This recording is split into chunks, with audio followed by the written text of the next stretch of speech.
사과는 좀 알지만 복숭아하고 포도를 정확하게 몰라서 제가 책을 찾아봤습니다. 대표적인 품종. 포도는 캔베럴리, 샤인머스켓, 사과는 홍로, 후지, 복숭아는 천중도, 백도, 장원, 황조. 대표적인 품종을. 그래서 당도가 몇 불이 쓰고 농촌진흥청에서 나온 책에서, 농촌진흥청에 나온 책이란 얘기는 우리나라에서 육종하든 외국에서 육종이 됐든 그 품종의 특성을 그대로 얘기하잖아요. 그래서 여러분들 보면 캔벨은 당도가 14브릭스예요. 14브릭스가 돼야 돈이 된다는 얘기입니다.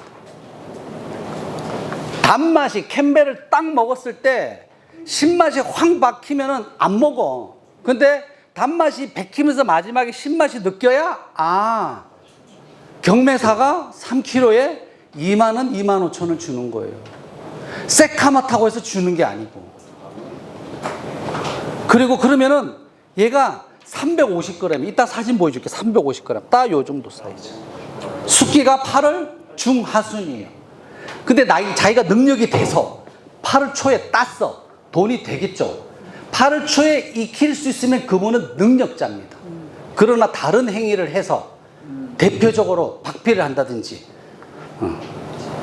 박피 원리까지는 얘기 안 할게. 시간이 많이 걸리니까. 캔벨이. 지금 캔벨이 샤인 때문에 덕 보는 겁니다. 샤인 신기 전에 캔벨 5kg짜리. 그냥 갖다 내면 그냥 10,000원, 11,000원에 11,000원. 요즘 샤인 때문에 진짜 제대로 대접 받는 게 지금 3kg에 15,000원 받으니까. 샤인 봐봐요, 샤인. 몇 브릭스라고 돼 있습니까? 19브릭스. 샤인 농사 짓는 분들은 자기가 맛있는 걸 먹어봤을 거예요. 근데 진짜 나는 맛있는 걸 먹어보셨는지 저는 궁금합니다.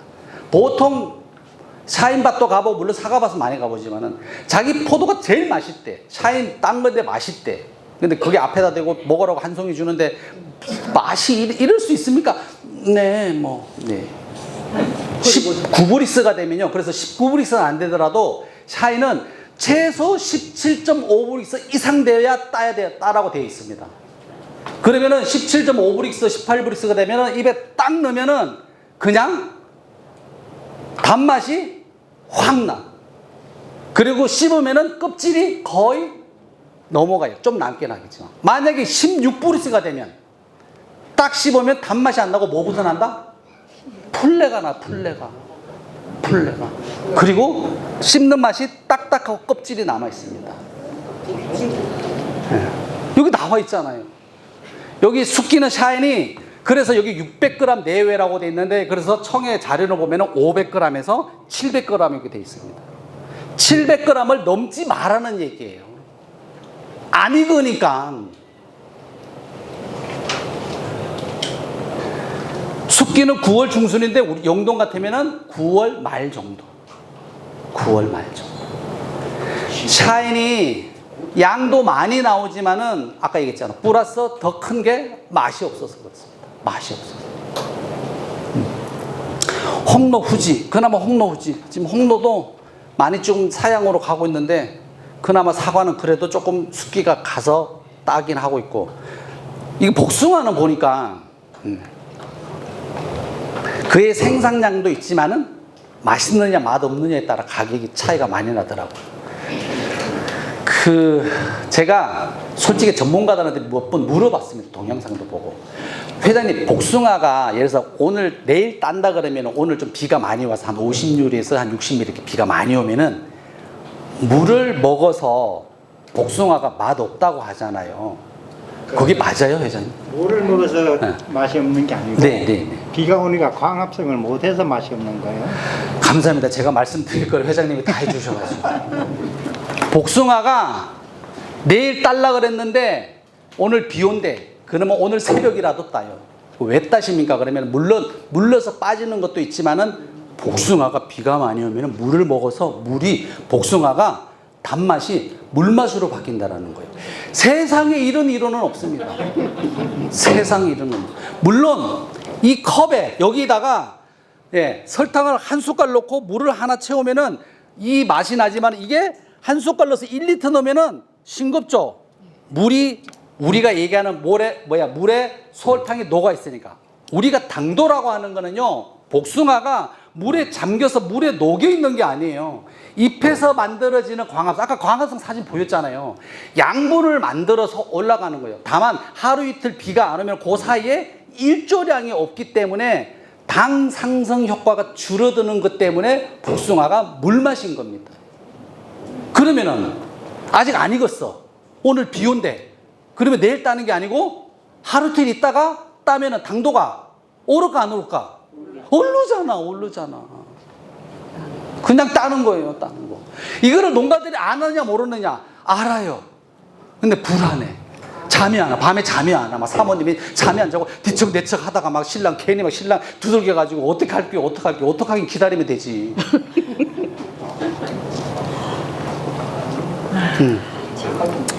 백도, 황도 13브릭스라고 되어 있습니다. 13브릭스. 13브릭스가 돼야 4kg에 2만원, 2만 5천원 비싼 거 3만원씩 줘요. 11브릭스, 12브릭스, 겨우 11브릭스 되는 거 그거 갖다가 주면은 돈 줄까 안 줄까? 나도 안 줘요, 나도. 내가 일부러 찾아봤어, 이거.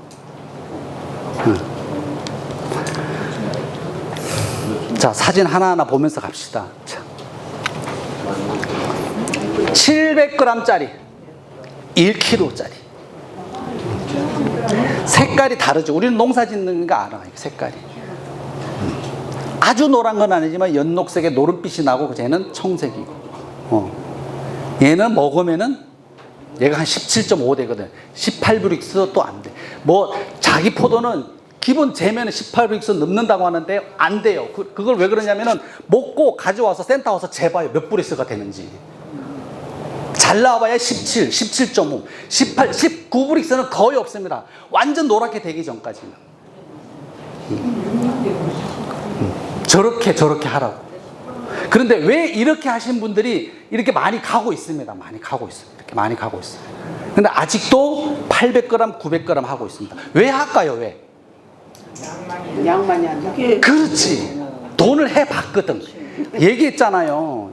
영동은 20년도가 아니고 포도 노지 포도 천평 농사지니까 통장에 7천이 찍혔다 그래가지고 내가 속으로는 부럽다 이러면서 잘하셨습니다 이래가지고 차도 바꾸고. 저는 그런 게 필요하다고 봅니다. 왜 농사 져가지고 왜 맨날 우리가 빚만 져? 우리도 잘 살면 안 돼요? 저도 저를 항상 바랍니다. 이 농업기술센터 있는 동안 저는 샤인이 그래서 너무 고마웠어요, 진짜로. 너무 고마워. 그래서 다른 과정도 줄었어요. 복숭아도 줄고 사과도 심지어는 축분적이 많이 줄어서 사과가 그래도 재미도 보고 샤인도 재미가 보고 캠벨도 보고. 그런데 우리가 기상탄만 할 거예요? 우리 잘못이 커요. 커. 이렇게 해서 2kg에 두 상자 딱 넣어서 2만 원을 받으니 이 재미가 얼마나 좋겠어요. 이 샤인머스켓이 품종이 어떻습니까? 라고 얘기해서 제가 농가들한테도 물어보고 그 다음에 포도연구소에도 물어보고 저기 유통하시는 분들한테 물어보세요. 샤인머스켓 품종이 어떠냐. 이런 품종이 없대요. 이런 품종. 이렇게 맛있고. 봐봐요. 우리가 포도라고 하는 것이 캠벨이 14브릭스, 거봉이 14브릭스, MBA가 조금 당도가 오릅니다. 잠깐 16에서 17브릭스. 이렇게 맛있고, 이렇게 단단하고, 이렇게 저장이 잘 되고, 이렇게 탄립이 안 되고, 이렇게 좋은 품종을. 그런데 작년에 빠르면 23년도에 가격이 훅 떨어지니까 샤인 품종 버렸다고. 마음이 아팠습니다. 진짜. 제가 상주를 제가 가면 어디로 가냐면은 여기서 용산을 가서 용산에서 이게 모동을 하고 모소로 가서 이렇게 가거든요. 모소 가면 길가에 이게 캠벨이 있습니다. 지금은 캠벨보다도 샤인이 더 많아. 그래서 요 사진하고 차이는 햇빛이 여기가 많이 들어갔습니까? 여기가 많이 들어갔습니까? 위가 많이 들어갔죠. 네. 그래서 제가 껍질을 이렇게 까봤어요. 얘나. 근데 색깔은 둘이 똑같아. 그래서 일브릭스. 아까 뭐 가지고 농사 짓는다 그랬어요? 물하고 햇볕. 햇볕이 여기 잘 들어온다는 얘기는 위에 잎들이 공간이 있어서 햇볕을 그래도 잘 본다 안 본다? 본다. 아랫잎은 잎은 많은데 안 보는 놈이 많다. 여기 봐봐요. 봐봐. 잎이 아까 얘기했잖아요. 잎은 월급도 벌면서 용돈을 쓴다고. 네. 그러나 그날 돈을 못 벌면은 그 다음날 마이너스가 돼. 그 다음날 회복이 되면 되는데 안 되면은 또 마이너스예요. 잎을 햇볕이 봐야 돼요. 바닥에 비닐을 깔든 점적 간수를 하든 그거는 여러분들 알아서 하시면 돼요. 마지막 시간에 그까지 넣는데 비닐을 까는 게 좋을까 안 까는 게 좋을까? 전문가들은 비닐을 안 까는 게 낫대요. 당도 올리는데. 왜 그럴까? 비닐을 안 깔면은 우리가 얘기하는 토양에는 땅도 있고 비료도 있고 퇴비도 있고 그 다음에 물도 있지만 뭐가 있어야 된다? 공기가 있어야 돼. 공기가 있어야만 미생물이 살아야 돼요. 미생물이 살아야 뿌리 활동이 좋아요. 비닐을 깔면은 이것도 실질적으로 포도연구소에 했어요. 비닐을 안 깐 거랑 비닐을 1년 연중 농사지면서 깔아놓은 거랑 토양의 미생물 상태, 특히 공기 상태. 비닐을 깔아놓으면 공기가 확 줄어서 그래서 뿌리 활력이 안 좋아요. 미생물이 안 좋아요. 우리가 준 비료가 분해가 안 돼요. 근데 비닐을 까는 이유가 우리는 풀 나지 말라고 하는 것보다 더 중요한 게 뭐 때문에 안 한다 그러죠? 열과 내지 말라고. 어떤 게 중요한 건가? 어떤 게? 고민해 보십시오. 또 하나는 그건 그 다음 슬라이드 있으니까 말씀드릴게요. 그런 사진. 나무가 죽었습니다. 포도 3년생 포도나무가 죽었습니다. 여기가 제가 언제 갔었냐면 참 오래된 얘기 10년 넘었으니까 한 달 있으면 딸 포도 7월 말에 갔는데 나무가 죽고 중간중간에 죽어가고 있습니다. 지금 요 밑에 안 보이지만은 나무를 죽은 것이 박피를 한 겁니다. 그러면 이분의 포도 경험이 3년만 된 게 아니고 20년 농사를 졌습니다. 이 밭대기 말고 다른 밭대기도 있었어요. 그럼 이분은 늘 박피를 잘 하신 분이었어요. 기술자였었어요. 그 해도 색이 안 날 것 같으니까 박피를 돌린 겁니다. 근데 박피는 잘 하셨는데 그 해 더웠어. 아주 더웠는지 제가 갔다 오고 나서 땀을 뻘뻘 흘린 거 보면은 내가 봐서는 더운 것 같았어. 어찌됐든 뭐가 안 맞아서 나무가 죽고 있었어요. 죽고. 그러면은 이분은 박피하기 전에 다른 방법을 썼을까요? 안 썼을까요? 썼어요. 영양제도 주고 그때는 액비가 안 나올 때니까 뭐도 주고. 그래도 왜? 8월 중순에 딸 것 같으면 빠르면 7월 중순, 7월 중순이면은 포도밭에 가서 봉지를 딱 벗겨보면 얘가 색이 올지 안 올지가 알아. 요때 되면 연녹색이 돼가지고 딱 색이 올려고 딱 준비해야 되는데 보니까 스타트가 안 된 거예요. 그럼 이 나무는 어차피 죽었어요. 저보고 나머지 그냥 이거는 포기하고 나머지 죽을 놈들 이렇게 한 거 어떻게 해야 됐으면 좋겠냐. 근데 이분이 20년 농사 경험이 있기 때문에 이 나무를 살리는 방법은 있습니다. 뭐 하면 될까? 뭐 하면 될까요, 사모님? 얘는 죽고 비실비실 죽어 가려고 하는 거 살리려면 어떻게 해야 돼? 그렇지. 이거 다 내. 포도를 따내면 그 나무는 삽니다. 그래서 제가 한 나무를 다 따냈어요. 따내면서 다른 얘기 하다가 그냥 왔거든. 그래서 나머지도 요렇게 하면 살 것 같습니다라고 했어. 네. 이런 사례. 만약에 박피를 안 하더라도 물론 박피를 해도 돼요. 근데 만약에 이쿨라 그러면은 송이를 몇 송이만 따내면 돼. 양팔 간격으로 20송이 40송인데 5송에서 많게는 10송이만 따내면은 그 포도 이쿠입니다. 이코요. 사과. 우리가 얘기하는 사과 농사 짓는 분들 지금 얘기하는 다축이 됐든 평면이 됐든 세장 방충이 아니에요. 그냥 큰 나무예요. 큰 나무. 그냥 이 사람은 적엽 작업도 다 한 거예요. 그냥 일반 농사 짓는 사람이에요. 근데 가라동 시장 가면 항상 가격을 잘 받아. 사과가 맛있기 때문에 돈을 주겠죠. 그렇죠? 경매사들이 바보가 아닌 이상. 저기 도장지 올라 있는 거 봐요. 도장지 이렇게. 도장지도 멈추면 양분을 만들어요. 수세 조절 잘하면.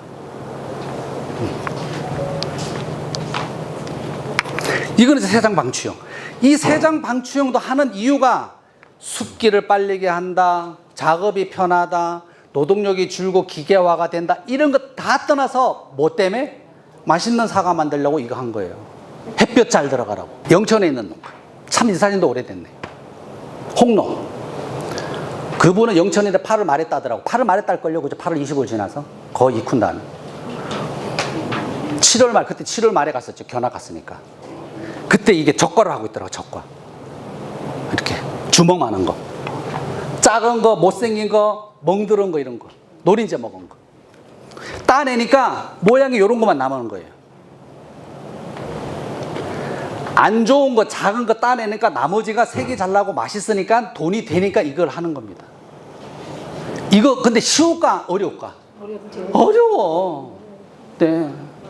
아저씨 많이 사과 농사 짓는다 그래가지고 이거 배워가지고요. 당장 오늘 가서 적과 하잖아요. 밥도 못 얻어 먹어요. 무슨 교육을 받고 왔길래 지금 사과를 다 따느냐고 지금. 그래서 제가 사과 교육을 할 때는 이 얘기를 합니다. 적과는 4월달, 5월달, 6월달에 끝나는 것이 아니고 수확할 때까지 적과를 해야 된다고. 복숭아도 마찬가지고. 못 하잖아요. 아까워서 그냥 하고. 그래도 이길 거야. 열었으니. 네가 이기나 내가 이기나. 항상 그거 싸움이 네가 이기나 내가 이기나. 그래서 아까워서 영양제가 나쁘다라는 게 아니에요. 영양제 하세요. 인산가리 효과, 비료 어차피 얘기 나왔으니까 인산가리가 착색에는 도움이 됩니다. 그래서 인산가리 비료가 있어요. 그래서 여러분들이 옆면 살펴하셔도 되고 농약 칠 때 2kg씩 넣어도 돼. 많게는 3kg 넣어도 아무 지장 없습니다. 약해 안 일어나요. 그럼 인산가리 어떤 역할을 하냐면은 인산은 첫 번째 광합성 하는데 역할이 있어요. 광합성 하는 역할이 있다는 얘기는 결국은 당을 올리는 역할을 해줍니다. 가리는 중요한 역할이 여러 가지 많지만 그 양분 만든 거를 잘 옮겨요, 이렇게. 그래서 인산가리가 들어가는 거예요. 뭐 인산을 주면은 또 뭐 수세가 좀 약해진다, 가리도 마찬가지다, 세포벽이 좋아진다, 이런 걸 다 떠나서 인산가리 도움이 됩니다. 그러나 여러분들 밥 잘 먹고 운동을 잘해야 건강하게 유지하면서 영양제를 먹어도 효과가 있는 거지, 그렇지 않으면 효과 없는 거예요, 여러분들. 여러분들 그냥 주는 거예요, 그냥.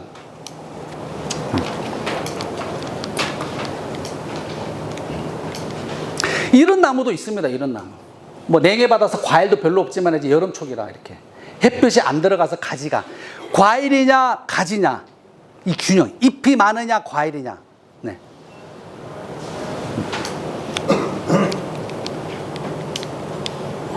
복숭아 한번 보십시오. 네. 사과는 그만 보고. 아이고. 네. 네. 밑에서 찍은 겁니다, 이렇게. 제가 이거를 사진 올린 이유는 복숭아 보라고 찍을까요? 햇볕 들어오는 거 보라고 찍었을까요?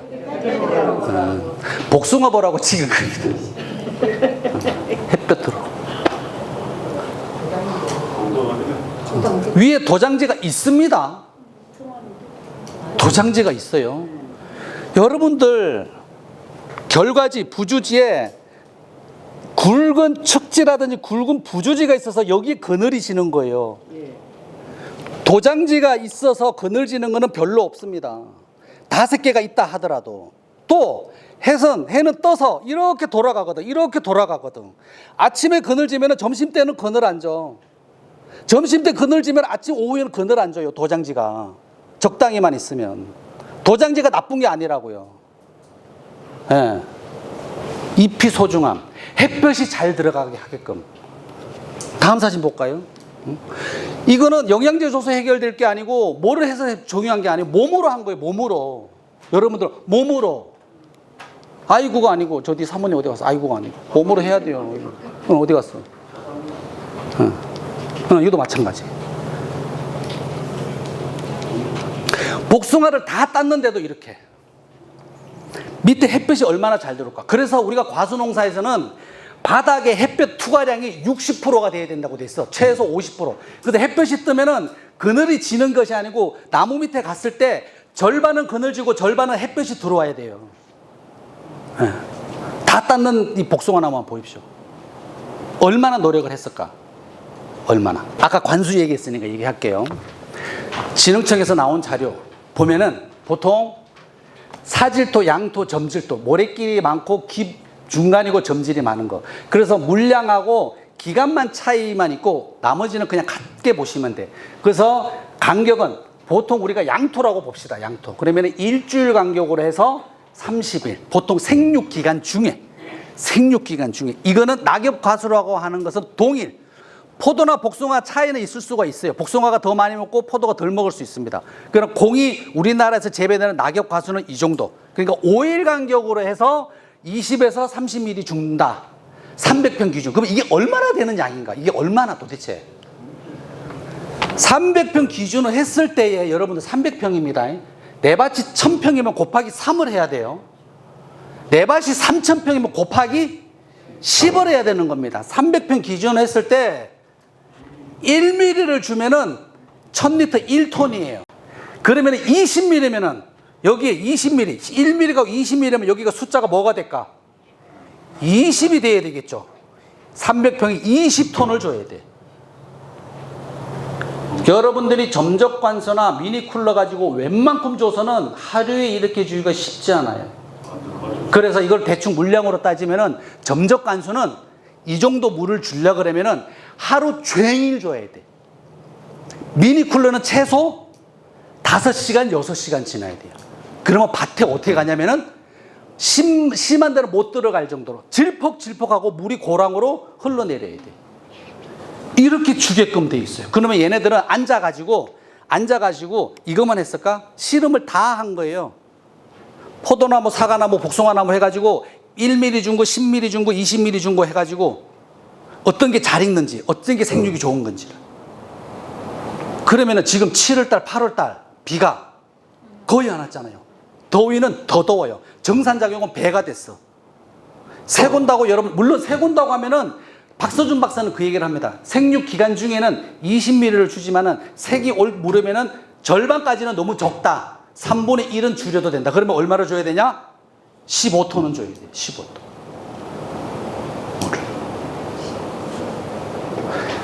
자, 그러면 왜 20mm, 30mm라고 되어 있냐면 여러분들 예전에 그런 어르신들이 그런 얘기했죠. 비가 오면은 가물다가 비가 오면 한 20mm, 30mm 오면은 해갈된다 이래 해갈된다. 그러면 그 정도가 어느 정도냐면은 비가 와가지고 스며들고 물이 좀 꼬랑에 이렇게 흘러 넘칠 정도로. 그래서 보통 우리가 지표면에서 한 큰 삽으로 이렇게 푹 파면은 요 정도의 물이 질퍽질퍽해야 돼. 그냥 쫀득쫀득이 아니고 질퍽질퍽해야 돼. 그래야 해갈이 된다고 돼 있습니다. 해갈이. 그럼 아까 선생님이 얘기한 것처럼 돌아가서 선생님 아까 1000평 기준으로 했을 때 아까 아까 미니쿨러에서 2시간 정도 주셨다 그러잖아요. 매일. 근데 그것도 나쁘지는 않을 것 같아. 근데 대부분이 보통 우리가 이렇게 햇볕이 강하면요. 물이 얼마가 되는지는 제가 안 가봐서 모르겠는데 보통 우리가 지표면에만 적실 정도로 그게 들어가느냐 안 들어가느냐가 중요하거든요. 적실 정도면은요. 하루 물 주잖아요. 그러면 그 다음 날이면 거의 정말로 없어집니다. 그냥 정발산으로 없어져요. 그냥 작물이 쓰는 거예요. 그래서 우리가 보통 한 뼘 아래에 뿌리가 있는 우리가 새뿌리라고 하는 것들이 있는 쪽이 보통 아래쪽에 15에서 20cm거든요. 복숭아는 더 들어가지만 그러면 거기에 물이 찰라 그러면은 이 정도 물이 있어야 돼. 이 정도. 그러면은 제가 봐서는 선생님 고민할 거는 일단은 가서 확인을 해 보시는 게 좋아요. 하루 물을 주고 나서 2시간 물을 주고 나서 딱 끊고 나서 한 1시간 있다가 거기에 물 준 데를 파서 그 밑에 얼마를 들어가시는지 보셔야 돼. 그게 정답입니다. 그런데 계속적으로 그렇게 줬기 때문에 제가 봐서 어느 정도 들어갔을 것 같아요. 왜냐면은 들어갔다 확산되고 들어갔다 확산되고 이렇게 되거든요. 우리 축적되는 것처럼 이렇게 매일매일 잘 주셨기 때문에. 그럼에도 물이 안 들어갔다 그러면은 어떻게 하냐면은 한번 2시간을 주는 것이 아니고 물이 넘쳐 흐르더라도 7, 8시간 푹 준 다음에 한 3, 4일 간격 4, 5일 이렇게 뛰는 거. 그래서 확인하는 것이 중요합니다. 그렇겠죠. 첫 번째, 물은 여러분들이 지금 상황은 지금 7월, 8월, 9월 상황도 제가 봐서 비슷할 것 같아요. 물은 생각보다 많이 줘야 된다. 많이 점적간수가 됐든 미니쿨러가 됐든. 두 번째는 주고 나서 확인을 해보셔야 돼요. 아저씨 시키면 되잖아요. 아저씨 시켜. 기계가 지가 알아서 들어가. 여기는 딱 타임으로 해놨구나. 지가 알아서 매일 오전 돈이 좋긴 좋네. 네, 그렇게 하시면 제일 좋고. 박서준 박사님은 가장 여러분들이 돈 안 들이고 빨리 할 수 있는 거는 지하수가 됐든 냇가에 물을 뿜든 그 모다에서 나오는 거에 계량기 있죠. 수도 계량기. 예. 수도 계량기 있거든요. 그게 물을 틀고 나면은 물이 얼만큼 나가는지가 보인대요. 1톤에 나갔는지 5톤에 나갔는지 10톤에 나갔는지 요거 계산하니까. 나도 그거 동영상 보고 알았어. 수도 계량기도 괜찮을 것 같다. 조금 불편하지만은 밭에 가서 여러분들 물 주고 나서 확인해 보셔야 돼요. 내가 준 게 나무가 먹는 건지 정발산으로 날아가는 건지 보셔야 돼요. 물. 이거 물에 관해서 궁금하신 거. 물은 주는 게 항상 중요하다고 얘기하고 여러 강사님들이 많이 얘기하지만은 정말 쉬운 게 아닙니다. 그러나 여러분들이 한번 확인을 해 보셔야 돼요. 물 주고 확인해 보고 그다음에 물 빠짐이 좋다고 하는데 비가 확 오고 나서 하루 이틀 지나서 물이 잘 빠져서 위에는 빠졌죠. 그러면 그 밑에 물이 있는지 없는지를 보셔야 돼요. 비가 한 100mm 오고 나서 보통 하루나 이틀 지나면 내 밭에 물이 다 빠져. 물이 잘 빠진다 그래요. 근데 우리나라 토양은 화강암 토양이라 근본적으로 물이 안 빠진다고 생각하셔야 돼요. 그래서 하루 내지 이틀 지나고 나서 삽 들고 가서 밑에 파 보셔야 돼. 그 아랫쪽에 물이 고여 있는지 안 고여 있는지. 물이 안 빠지는 데는요, 파서 한두 시간 있으면은 그게 물이 고여요. 그러면 내 밭은 물이 안 빠지는 거예요. 안 빠지는 거예요. 물이 안 빠지면 무슨 문제가 생길까? 뿌리가 물에 잠겨서 이틀이 지나면 뿌리가 다 죽어요. 그래서 새 뿌리 나오려고 그러면은 작물에 따르지만은 5일 내지 7일이 걸려. 그러면 나무는 굶는 거예요. 우리가 그걸 하고 있습니다.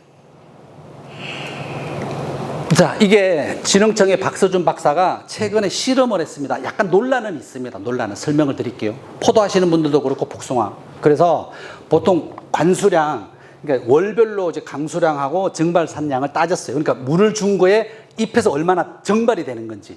그래서 보통 우리가 생육 기간 중에 생장하서 개화기 때는 아까 말씀드린 것처럼 일주일 5일 간격으로 해서 20에서 25톤을 줘서 300평 기준으로 해서 20에서 25톤. 그러다가 7월달 경액기 들어가고 성숙기 캠벨 기준 익을 때는 반을 줄인 것이 아니고 한 3분의 1 정도 줄였어요. 그럼에도 15에서 20톤을 준 겁니다. 그러니까 잎에서 활용하는 것도 있지만은 호흡작용을 해서 버리고 양분을 버리고 하는 것도 있지만 정산작용을 해서 나가는 것이 쭉 가다가 6월달 덥기 시작하니까 수분이 더 많이 날아가요. 그래서 7월달 8월은 더 많이. 그래서 원래는 이 양을 줄여도 되는데 정산되는 양이 있기 때문에 양을 3분의 1만 줄여라 이렇게. 그러면은 성숙기 때 저렇게 주면은 당도가 올라요? 그리고 열과 안 나요? 박서준 발라는 분명히 열과는 있다. 다만 물을 저렇게 꾸준히 준 종가. 그러니까 이 사람도 책상에서 이거 했을까? 다 실정 시험을 한 거예요. 현지 포장에서. 물을 꼬박꼬박 이렇게 꾸준히 많이 준 동안은 열과율이 거의 없습니다. 그러다가 내가 그냥 요 정도 주면 될까? 요즘은 비가 안 오니까 그냥 뭐 한 4, 5일 간격으로 주지. 이렇게 해서 떠문떠문 그냥 준 데는 열과가 반드시 있다. 그래서 꾸준히 먹은 데는 열과가 없어. 왜 그럴까? 수분이 늘 포도 알갱이부터 시작해서 온몸에 수분이 충분하게. 과일나무는 수분이 이것도 책에 찾아봤네. 90에서 95%래요. 수분이 늘 존재해야 돼. 그래서 수분을 꾸준히 주는 것도 좋은 방법이다. 그래서 저렇게. 근데 아까 논란이 된 것처럼 저렇게 주면 두 번째 당도가 오를까? 당도가? 그래서 이것도 실험을 했어. 두 밭대기. 물을 저렇게 준 거랑 물을 저거 절반 이하로 확 줄인 거라. 그래서 세 밭대는 물을 안 준 거. 그래서 물을 안 준 건 당연히 잎이 축축 처지고, 물을 적게 준 데는 당도 차이가 아주 차이가 많이 난 건 아니지만 당도 차이가 나더라. 이 얘기는 아까 처음에 얘기했던 광합성 얘기했잖아요. 그래서 여기 보면은 여러분들 여기 밑에 지하수에서 뽑아 올리는데, 지하수 뽑아 올리는 데다가 일반 우리 쓰는 수도 계량기 이렇게 딱 달아가지고 내가 물을 주면은 오늘 물 준 것이 5시간 주면은 이게 10톤이 들어갔는지 10시간 주면 20톤이 들어갔는지, 물량은 얼마나 줘야 돼? 아까 그림에 보여드렸잖아요. 자료 나눠줬잖아요. 그거 기준점으로 삼으시면 돼. 생육기 때는 더 많이 주고 새골 때는 조금 줄이시든지. 여기서 중요한 거는 물을 효율적으로 줘야 되는데 이렇게 가물고 비가 안 올 때는 얼마나 많이 줘야 되는지. 특히 봄에, 우리나라는 봄에 4월, 5월, 6월 달은요 거의 다 비가 안 와요. 예전에는 6월 장마라고 하는데 지금 장마가 7월 장마로 늦어졌어.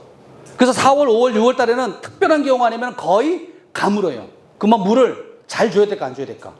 많이 잘 줘야 돼. 많이. 아까 얘기했잖아. 꽃을 이렇게 핀 놈이랑 이렇게 확 피는 거랑. 그럼 이게 확 피잖아요. 과일도 커. 수정이 잘 돼서 벌이 와가지고. 비료는요 센터에서 액비 주잖아요. 거기에 미생물에다가 질소질 들어가 있는 거거든요. 아미노산 들어가 있는 거예요. 질소 하나 더 분해해서 잘 흡수되라고 아미노산. 그거 주시면 돼. 그 비싼 공짜로. 아미노산. 그러니까 비싼 아미노산. 비싼 아미노산. 네? 네. 세 가지를 주잖아요. 네네. 저 같은 경우는 세 가지를 다 한 통에 잡아놓고 그리고 이제 뿌려주거든요. 네, 네. 근데 그게 효율적인지 네. 아니면 하나하나 해갖고 주별로 해갖고 주는 게 효율적인 건지 그걸 저희들이 그걸 모르죠. 일단은 저기서 나눠줄 때는 아마 주의사항만 얘기할 거예요. 농약에는 혼용하지 마라. 더운 데 갖다 놓으면 빨리 미생물이 죽으니까 시원하게 되나 이런 거 주의를 시키고, 제가 봐서는 주는 거에서 같이 섞어서도 큰 문제는 없습니다. 대부분이 세 가지 강합성균, 그 다음에 액비 빼고, 그 다음에 EM 이렇게 하는 거는 근데 같이 섞어서 주는데, 이왕이면 더 효율적인 거는 나눠서 주면 좋겠죠. 광합성은 나중에 주는 거 그렇죠. 하나하나씩. 그렇지. 나눠서 주는 게 좋겠죠. 뭐 그럼 그래도 귀찮으면 그 비빔밥식으로 그냥 확 비벼가지고 확 먹어버려요. 그냥 뭐 언제 밥 먹고 반찬 먹고 해, 국 먹고 일하러 가야 되는데. 그러니까.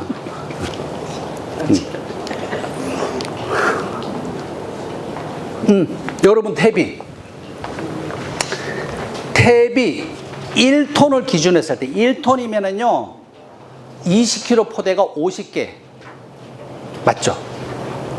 그러면 돈 부는 개분은 우분보다는 질소질, 인산질이 다 많다고 돼 있고, 우분이면요 1톤을 주면은 질소가 7kg나 들어가 있어. 무려 7kg나. 그러면 내 밭에 저게 어느 1톤이면은요 옛날에 겨운기에 뒤에 이렇게 판때기 돼가지고 약간 소복하게 되면 한 1톤 정도 된다고 봐요. 그러면 예를 들어서 저거를 내 밭에 10겨운기 하는 사람 없을걸? 보통 50겨운기나 뭐 이렇게 포대로 싸도 뭐. 아니면 요즘 많이 줄인다고 해서 뭐 한 30개나 이렇게. 그러면 그만큼 주고 나면은 그거만 줘서 분해가 빨리 돼서 없어지면 상관없는데, 여러분들 퇴비는요 우리가 보통 발효된 퇴비라 그래가지고 한 50% 이상, 많게는 70%까지는 발효가 돼. 그러면 우리가 주면은 토양에서 또 발효가 또 진행이 됩니다. 그러면 여기는 발효가 되고 안 되고 중요한 것이 아니고, 여러분들이 발효가 됐다는 얘기는 그만큼 빨리 흡수가 되는 것이 아니고 시간이 걸린다라는 얘기예요. 그것도 보통 우리가 퇴비라고 하는 이런 종류는 주게 되면은 빠르면은 2개월, 길게는 5개월, 6개월까지 간다. 그런데 유박은 분해가 돼서 뿌리가 흡수할 때까지 얼마나 걸릴까? 얘는 발효가 안 된 거예요. 그냥 콩이고 저기 뼈고 어분이고 이런 거를 그냥 기름기 쫙 빼가지고 그냥 걷어놓은 거, 이렇게 딱 뭉쳐놓은 거예요. 얘는 몇 개월 걸릴까? 10개월 이상이 걸려. 1년이 걸려. 그러면은 유박 작년에 준 게 언제 흡수가 될까? 올해 흡수가 돼. 올해 준 게 내년에 흡수가 돼. 이게 무슨 문제가 되냐면요, 비료는 보통 우리가 요소는 딱 주고 나면은 보통 10일에서 15일이면은 물을 주고 나면은 싹 녹아. 가리비료는 그보다 한 3배가 걸려. 2배, 2배 내지 3배. 한 15일에서 30일 정도 걸려. 근데 얘는 언제 흡수가 될지 몰라. 시간이 걸리고. 그래서 얘가 언제 흡수될지도 모르고 언제 흡수가 돼서 영향을 줄지도 모르고, 더군다나 아까 유박은 퇴비보다 비료기가 많다고 그랬어요? 적다 그랬어요? 많아요. 2배가 많아요. 그러면 여러분들이 그동안 나는 비료 안 주고 유박 퇴비만 잘 줬는데 우리 밭은 비료를 잘 준 거라고 생각하시면 돼요. 요게 그거를 얘기하는 겁니다. 퇴비는 우리가 얘기하는, 물론 여기에는 미량조소도 다 들어가 있어요. 농약 얘기를 조금 하면 좋은데요, 요거는 한 슬라이드만 얘기하고 끝내겠습니다. 시간은 또 지켜주는 것이 좋을 것 같아서 병 하나만 얘기할게요. 일단은 여러분들이 최근에 올해는 7월달, 8월달에 비가 많이 온 경우가 아니고 비가 안 오는 해기 때문에 병 종류에서는 여러분들 크게 고민을 안 했을 거예요. 그렇죠? 어떤 과정을 떠나서.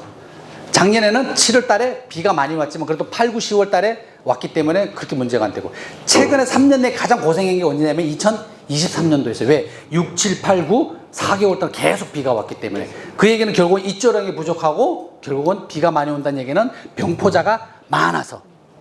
그래서 그거 얘기하고, 그러면 우리가 약이라고 하는 것이 2가지 종류가 있잖아요. 보호제라는 게 있고 침투유행성이라는 게 있어요. 그 그래서 보호제는 그 책이 있어요. 내가 명시도 해놨어. 침투유행성은 대표적인 거 넣어놨어. 그러면 두 개 차이는 뭐냐? 보호제랑 침투유행성 차이는 뭐냐? 보호제는 말 그대로 보호제입니다. 그래서 보호제는 약을 치게 되면 말 그대로 병포자를 이렇게 가두는 역할을 하십니다. 가두는 역할. 그래서 기간이 길어요. 그래서 보호제는 약효 기간이 15일에서 20일 이상 갑니다. 그리고 농약 값이 싸. 그러면은 올해같이 비가 안 온다 그러면은 중간중간에 침투행성 비싼 것보다는 보호제를 쳐도 효과가 많이 있습니다. 많이.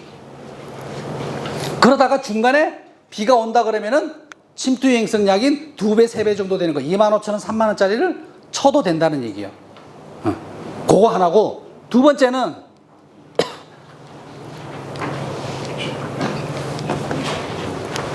제가 아까 보호제로 얘기했던 것이 바로 카입니다. 카 종류. 농약은 뒤에 있으니까 보시고 카 종류. 그 다음에 우리가 다 종류나 사 종류를 많이 썼어요. 트레아줄기 계통, 삼진항, 실바코 이런 것들. 그 다음에 스트로빌룬계 다 사 계통을 대부분 많이 씁니다. 얼마나? 최근 10년 내에. 그래서 한동안 이 트레아줄기 계통을 말 그대로 약만 치면은 진짜 탄저가 찍힌 것이 꾸덕꾸덕 굳을 정도로. 근데 최근에는 약효가 없다 그러죠. 그래서 첫 번째는 약은 똑같습니다. 성분은 똑같아요. 가격이 올랐을 뿐이지 10년 전에 만든 거, 20년 전에 만든 거 나온 제품은 최근에 만든 거는 성분은 똑같습니다. 농약은 병용된 게 없습니다. 그러면 왜 약효가 떨어지느냐? 내성 때문에. 내성이 많이 생겼습니다. 실질적으로 여기서는 얘기할 수 없지만 사과연구소에서 최근에 시험한 결과 내성의 문제가 발병률이 30에서 많게는 40%까지 생겼대요. 그러니까 약을 100%를 주면은 60%만 효과가 있고 40%는 효과가 없는 거예요. 그럼 처음에 얘기했죠. 농약이 잘못된 게 없다고. 그러면 여러분 뭘 해야 돼? 농약을 다른 걸 써야 돼. 거기에 보면 대표적으로 나아계통을 쓰시면 돼. 지금도 나와요. 나아계통. 다른 것들은 좀 많지 않아. 제가 말씀드린 것은 보호제. 비가 많이 오면 보호제를 중간중간에 넣어도 좋다. 그 다음에 기존에 우리가 다사를 썼으면은 나중에 나도 쓰면 좋겠다. 그러면 농약사에 가서 얘기하면 아시는 분들 있고 모르시는 분들이 있어요. 그러면 여러분들 이렇게 얘기하시면 돼. 기존에 쓰던 이 농약 말고 다른 계통이 있다는데 그거 좀 줘봐 이렇게 얘기해봐요. 근데 지금 농약사나 농협에서는 그걸 잘 하고 계세요. 잘 하고 계셔. 그럼에도 여러분들이 약효가 없다고 하니까 그걸 오해를 내가 조금 불식시키고자 제가 말씀을 드리는 겁니다. 농약은 바뀐 게 없다. 자, 농약을 보면은 이렇게 보호제 대표적인 거 여기 나와서 여기는 빠진 것이 석회용합제 이런 것도 다 포함돼요. 유기인제 이런 것도 다 보호제에 들어가고 지금 얘기한 것이 다 사계통을 많이 쓰는데 나계통을 써도 된다. 그거고 마지막으로 농약은요 한 봉 넣을 거 두 봉 넣는 거 좋습니다. 저도 약 쳐봐서 알잖아요. 농협에 저도 갖다 주거든요. 그러면 이번에는 무슨 약 드릴까요? 그럼 내가 있는 거 드릴게요. 병은 큰 문제가 없습니다. 지금은 병약은 안 쳐도 돼. 기껏 쳐야 그냥 부패병 있는 거 하고 아니면은 적성병. 그런데 살균제 하나 달라 그래. 대신에 요거는 얘기합니다. 보호제로 주세요. 그래, 보호제로. 그럼 농협에서 알아듣더라고, 보호제하고. 그 다음에 살충제는 뭐가 필요해요? 그러면은 배는 요 시기에 뭐가 문제야? 깍지벌레가 심하거든. 깍지벌레만 잘 쳐도 돼요. 심식나방도 별로 문제가 안 돼. 왜? 배는 100% 봉지를 싸거든요. 그래서 봉지를 싸기 때문에 심식나방류가 거의 안 먹습니다. 그래가지고 그거만 주세요 해. 그렇게. 그러면 뭐가 와? 심식약이 꼭 와. 꼭 와. 마음이 아파요. 이거 안 줘도 되는데. 그러면 내가 왜 얘기를 못할까? 거기는 농약을 배달해줘. 그래서 그걸 어떻게 하냐면은 그거는 뒀다가 다음에 내가 쳐요. 왜? 심식약은 안 쳐도 되거든. 표시가 납니다. 봉지 씌운 거라 봉지가 안 씌워가지고 남아있는 거 보면 심식나방 먹는 게 있어요. 얘는 먹고 얘는 안 먹어. 왜? 봉지가 이중봉지인데 얘는 또 수출하는 봉지라 아주 좋아요. 네. 물도 안 들어가고. 네. 근데 제가 신경 쓰는 거는 딱 하나입니다. 어머니가 약처라 그래가지고 저희가 밭이 전체는 2,000평인데 나무가 죽기도 하고 뭐 이렇게 해가지고 실제로 배나무가 있는 건 한 1,500평 돼요. 그럼 보통 진흥청에서 얘기하는 것이 300평 기준으로 아니다 한 통 25차 한 차 가지고 300평에서 400평을 치라 그러거든. 유목은 300평, 유목은 400평, 성목은 300평. 봄에 가지가 많이 없을 때는 400평, 우거지면 300평. 그래서 300평, 400평 이렇게 하거든요. 저희는 딱 4차를 치니까 400평 정도 되는 거예요. 그래서 그거는 칩니다. 정말 꼼꼼하게 하려고. 그럼에도 깍지가 생겨. 어디 생길까? 가쪽에 생겨. 가쪽에. 네. 옛날에 아버지는 어떻게 했냐면은 5차를 가지고 SS기를 돌리고 내려서 약대를 끄집어내서 가를 쳤거든요. 네. 내가 그것까지는 못하겠어. 내가 아무리 어머니가 무섭고 하더라도 내가 죽겠어. 아주 그냥 못겠어요. 그냥 가해는 항상 했어요. 이 얘기는 뭘까? 약이 안 묻어서 왔을까요? 뭐 때문에 안 왔을까요? 안 묻어서. 근데 SS기 치면 약이 날아가는 것 같아. 근데 부옇게 날아가서는 아무 의미가 없습니다. 약이 묻어야 돼요. 이렇게 잎이나 과일에. 두 번째, 또 중간중간에 약이 안 묻는 데가 있습니다. 중간중간에 깍지벌레가 있는 데가 있어요. 여기가 어딜까? 우거진데 이렇게. 저희 집은 이렇게 개심자형으로 돼 있는데 여기에 우거져 가지고 위가 이렇게 되는데 SA가 다녀도 약은 여기는 묻어. 여기가 안 묻어. 여기는 항상. 그러면은 농약이 잘못됐을까? 내가 잘못했을까? 기계가 잘못했을까? 나무가 잘못했을까? 나무가 잘못한 거예요. 나는 잘못한 거 없어. 잘라야 되는데. 그러니까. 내가 잘못했지. 그걸 자르면 되거든요. 네. 여러분, 농약은 이거 자료 참고하시고 무조건 묻어야 돼요. 무조건. 우리나라 농약 정말 좋은 농약입니다. 농약사 정말 훌륭한 데예요. 잘하시는 거예요. 여러분들 약 치고 나서 진짜 보셔야 돼. 약이 묻었는지 안 묻었는지. 여러분들 약 밭에 가서 탄저병 생기는 거, 갈방병 생기는 거 항상 생기는데 생겨. 거기가 무슨 뭐 귀신이 씌어서 약발이 안 맞을까? 약이 안 묻어서 그래요. 그게 뭐냐? 굵은 측지가 있어서 그래요. 도장지 있는 데는요, 약이 다 들어가요. 왜 그럴까? 뒤에 회를 틀면 도장지가 이게 버드나무 흔들리듯이 흔들려가지고 약이 다 날아가. 굵은 축지, 부주지에서 가로막혀 있기 때문에 약을 치면 여기는 묻는데 여기는 안 묻는 거예요. 이건 누가 해야 돼, 이 작업을 누가 해야 돼? 주인이 해야 돼요. 그러니까 내가 해야 돼요. 내가 해야 돼. 약이 아니다. 뭐 심지어는 농협에서 무슨 약을 아닙니다. 농협에서도 이런 걸 알고 있기 때문에 정말 다양한 계통을 주고 있습니다. 그래서 약은 정말 다 묻어야 됩니다. 오늘 제가 핵심은요, 저는 이 한 가지라고 봐요. 여러분들. 농약 잘못이 아니라 약 진짜 잘못 치고 약 제대로 안 묻어서 탄저 오면요, 여러분들 감당 안 돼요. 엉이 오면 감당 안 돼요. 갈반병 오면 감당 안 돼요. 샤인머스켓 녹균 오면 감당 안 돼요. 약이 잘못된 게 아니고 여러분들도 잘못된 게 아니에요. 여러분들 이제 도움이 되라고 했는데 어떻게 보면 중요한 얘기를 한 것 같으면서도 또 한편은 뻔한 얘기일 수도 있습니다. 그렇지만 조금 도움되라고 말씀드렸고, 더워요. 건강 생각하시고 남은 아직 농사 지을 거리가 있으니까 잘 하시면 될 겁니다. 제가 봐서는 잘 될 것 같아요. 걱정 안 하셔도 돼요. 고생하셨습니다. 네, 가십시오.